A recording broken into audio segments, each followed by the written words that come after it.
திருமண வாழ்க்கையின் ரகசியம். திருமண வாழ்க்கையை எந்த பிரச்சனையும் இல்லாமல் வாழ்ந்த ஜோடிகள் தங்களது 25வது திருமண நாளை கொண்டாடினார்கள்.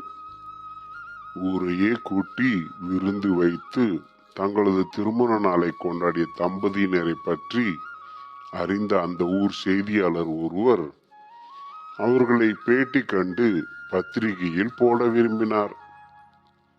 நேராக அந்த தம்பதிகளிடம் சென்று 25ஆம் திருமண நாளை ஒற்றுமையாக கொண்டாடுவது என்பது பெரிய விஷயம். இது உங்களால் எப்படி முடிந்தது? உங்களது திருமண வாழ்வின் வெற்றி ரகசியம் என்ன என்று கேட்டார். இந்த கேள்வியை கேட்டதும் அந்த கணவருக்கு தனது பழைய தேனிலவு நிகழ்ச்சிகள் நினைவுக்கு வந்தது.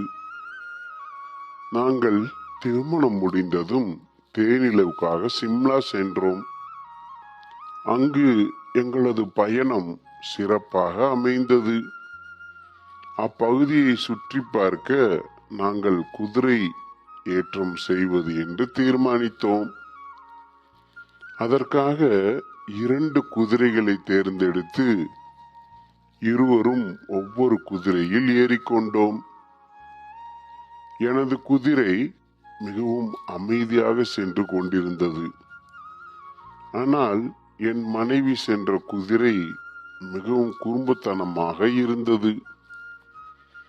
திடீரென ஒரு துள்ளலில் என் மனைவியை அது கீழே தள்ளியது.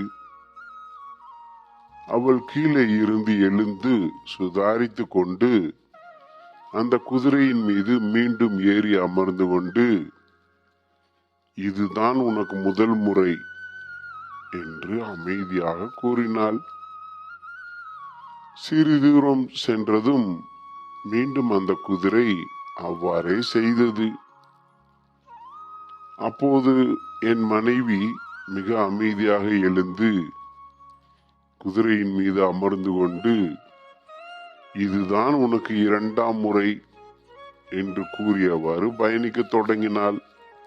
3ஆம் முறையும் குதிரை அவ்வாறே செய்ததும் அவள் வேகமாக அவளது கை துப்பாக்கியை எடுத்து அந்த குதிரையை சுட்டு கொன்று விட்டாள்.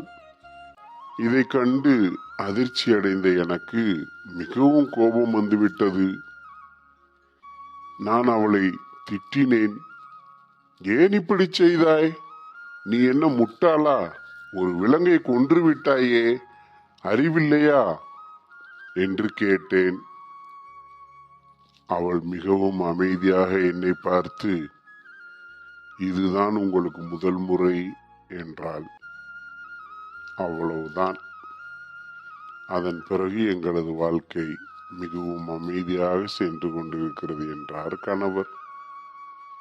இப்படித்தான் பலரது வாழ்க்கை சென்று கொண்டிருக்கிறது. என்ன மக்களே, உண்மைதானே? தொடர்ந்து இது போன்ற கதைகளை கேட்பதற்கு நம் தமிழ் நம்பர் 1 ஸ்டோரிஸ் சேனலை சப்ஸ்கிரைப் செய்ய மறக்காதீர்கள் நண்பர்களே. வணக்கம்.